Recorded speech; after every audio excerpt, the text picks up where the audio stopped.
Good afternoon and thanks for joining us right here on Midday Kentucky. As you can tell, I've decided to blindfold David. So now we need to explain why before we go any further. Troy, how are you? Where are we? You told me we were going to get food. Are we not at the restaurant? It's the story of my life. I've got to blindfold a man to be able to, have a conversation. To take him out for dinner? I understand. What's going on? Troy told me I was going to be doing this last night. He goes, oh, you're going to be blindfolded, by the way, for the show tomorrow. I go, blindfold? He goes, yeah, we're Bird Box Challenge. Yeah, well, let me explain why we told you about that. Well. All right, well, yesterday we told you about how Netflix had to tweet out, warning, asking people to please not walk behind blindfolded. Please not walk blindfolded outside. Now, it's called the Bird Box Challenge, based on Netflix's latest film, The Bird Box, which is about people who have to wear blindfolds to avoid looking at mysterious creatures that have invaded human society. So we decided to have a little fun ourselves with the challenge on the show for the whole show. What do you think, David? Does it make you feel scared? No, it's not scared. It's just, I've been blindfolded for probably 20 minutes now. And you're just kind of, when you're not used to this, you're out of your elements. People surprise you with silly string and spray you. And but thankfully, to our assistant producer, Ebony, who's been my bodyguard, I'm doing okay. Troy. Right. I understand. I got you. I don't know where you are, but... No, I'm sitting right here, right beside you. See, this is a very tough crew. Who did that, Troy? I want names. I think that was Ebony. Was that Ebony? Yeah. No loyalty. She's being nasty. No loyalty. Yeah. Who knows what she's doing? All right. I saw this on Instagram and we had to share it with you. It's a clip from, okay. I think, Justin, do you think we could use the teleprompter for me? Oh, yeah. It's a clip from The Bachelorette on Instagram. Of course, the upcoming Bachelor. Take a look. Colton, what's your name? Bree. Bree. So nice to meet you. Nice to meet you. You got a nice accent. Where are you from? The accent, it's Australian. I was hoping that you're kind of a sucker for accents. I didn't know am. what you think about it. I love it. I'll see you inside, all right? Okay, All sounds right, good. I'm not really Australian, but you have to do what you can to stand out.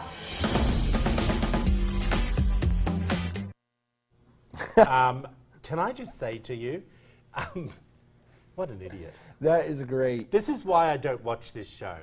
After I saw that, Troy, I was convinced that your accent was fake also. Oh, really? And you've just been faking it for the last couple of years. Oh, well, no, that's not true. I was like, where are you really from, Troy? But all I can say is, if she's already lying about who she is, what does that say? Do you think you'd be voted off? Yeah, no. He thinks that he'll keep her on. And I'm just still trying to work out, do you really think he's a virgin? Well, he's saying he's a virgin. No way. You don't think so? And if he is, I'd be kind of like, why?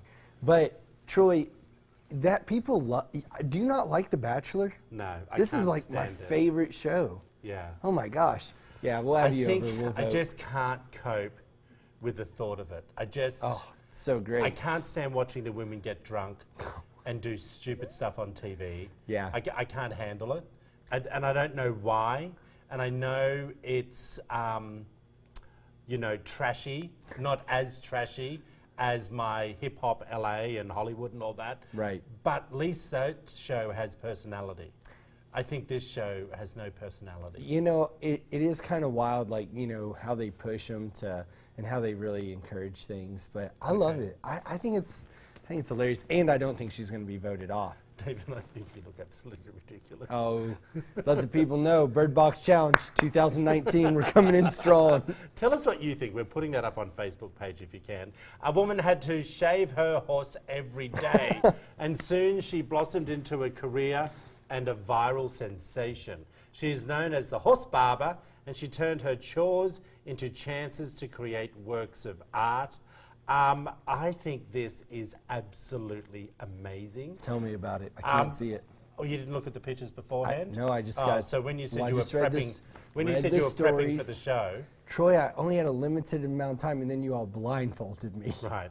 Okay, well, I think it looks incredible what she's doing. She actually clippers, like there's a horse with full hair, obviously, yeah, David, yep. and she then grooms patterns and heads and designs into the horse. That's neat. Yeah. I did read that she was doing this all the way up to Ireland from the States, and just she's really world renowned. Did it say how much she gets paid to do it?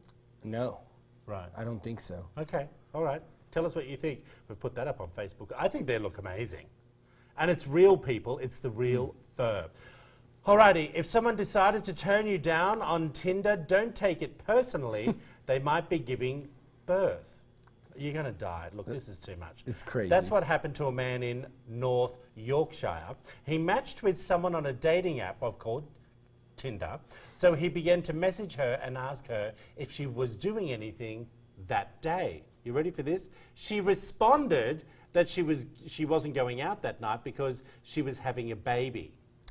Did you hear me? Lord. I said she's not going out because she's having a baby, and yet she's on Tinder, which I is know. a dating app. Why The was she screenshot on of the Tinder? conversation went viral with over 127,000 likes. Here's the thing. I get single women having babies. Yeah. I get that. If you're in hospital about to have the baby, what are you doing on Tinder? Hey, you know what? Are you you're hoping one of the nurses might be, available, or one of the doctors down the hallway? I just don't get it.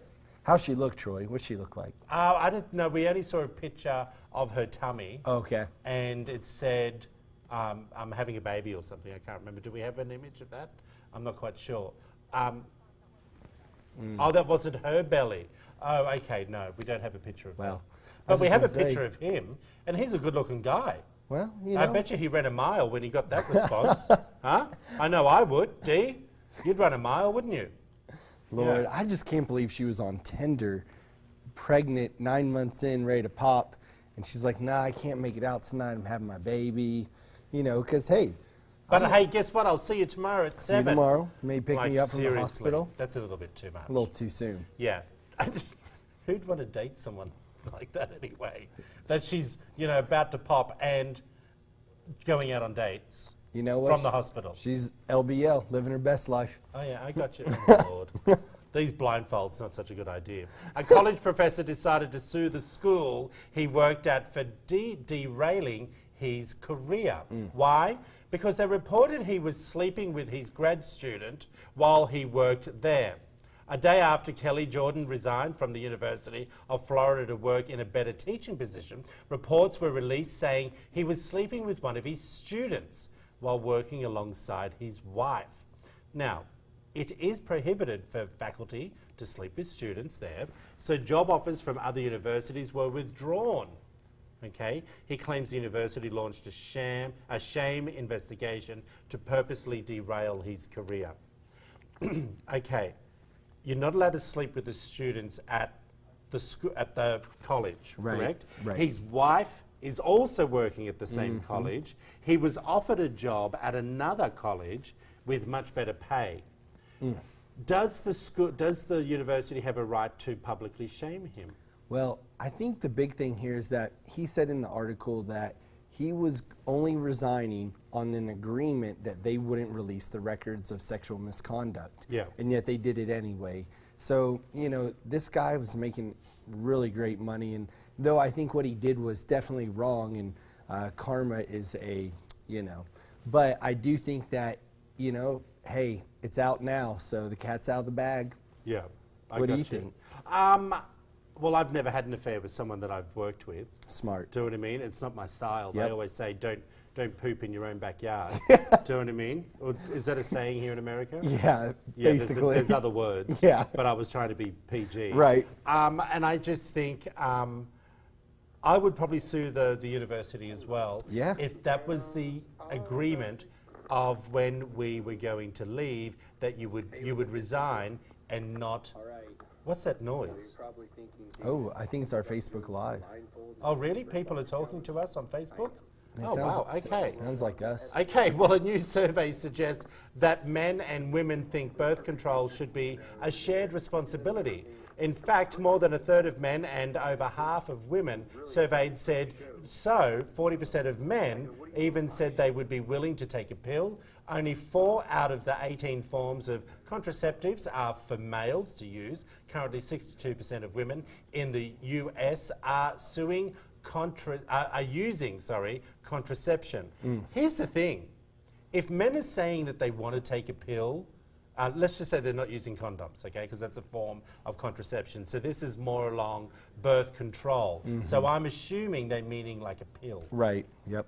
Yeah? Oh yeah, no, you're right on. So would you, Dave? Oh yeah, no, I think it'd be great. Why? Yeah, just, I mean, you know, that way it's like, it's kind of a shared responsibility. You know, if you're not ready to have a baby and you're just trying to be safe and, you know, you're with your same partner, I think it's great. See, this is what worries me. It's a little bit like the roulette machine. Oh, You know what I mean? Yeah. Yes, you might not be able to get the gal pregnant, but that doesn't stop you having STDs. Well, and that's why I say, like, if you're both Do you know what I like, mean? with the same partner, you know what I mean? But there'll be people out there doing it the wrong way. That's true. So it's, you know, we have, there's a similar pill in the gay community, LGBTQ community called PrEP, and it stops the 99% chance of not getting infected with HIV, but it doesn't stop sexually transmitted diseases. Right. So you still got to use a condom. Right. So, Well- and I wonder what those pills will do to men. Right. So Well, when I mean their side sperm count effects. and things like that, you know, will it have some sort of issue down the road? Well, but then no- again, does the pill have those type of issues for women? Well, Who and knows? I think don't it know. does, though. I think, like, women have, like, so many side effects. I mean, so many of those companies have been sued for, like, cancer. Really? Yeah. Oh, well, I it's know huge. one of my girlfriends said to me that she was having problems falling pregnant because she was on the pill for so long. Right. Oh, yeah. You know? Oh, yeah. It's totally something that women have to deal with constantly. And they said that in that article, they were talking about how basically a lot of the contraindications or the problems with the pills for the males, they're like, well, it's the same stuff that women are dealing with already. Yeah, So- I got you. Alrighty, we're going to head over to break, I think. Have we got time for one more? Oh, we've got one more. Alrighty. How would you feel if your child had to wear an ID badge at school if they had failing grades? You hear me what I said? An ID badge that your child had to wear at school because they were failing. That's what a school in Arizona has been doing. The students already had to wear badges to identify themselves when they leave for lunch. I think it's a good idea. But upperclassmen who struggle in classes, okay, had to wear an additional badge. It's red and has numbers on it that show their repeated grade if their marks don't go up. People say this led to an increased bullying and shaming. The American Civil Liberties Union is now involved, and they say the badges violate the Family Educational Rights and Privacy Act, which keeps students' which keeps students' educational records private. Dave? Well, I think this is definitely not a good thing to be doing, just because, you know, people really do struggle in the classroom, and it could have nothing to do with, you know, their behavior or anything like that, and to then shame them in public, because ultimately that's what the school was trying to do.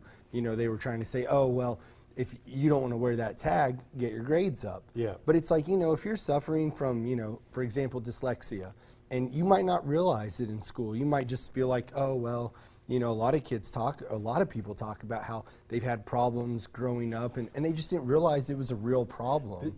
Yeah, I think this is going to be another issue down the road that you then have to help the down kids with.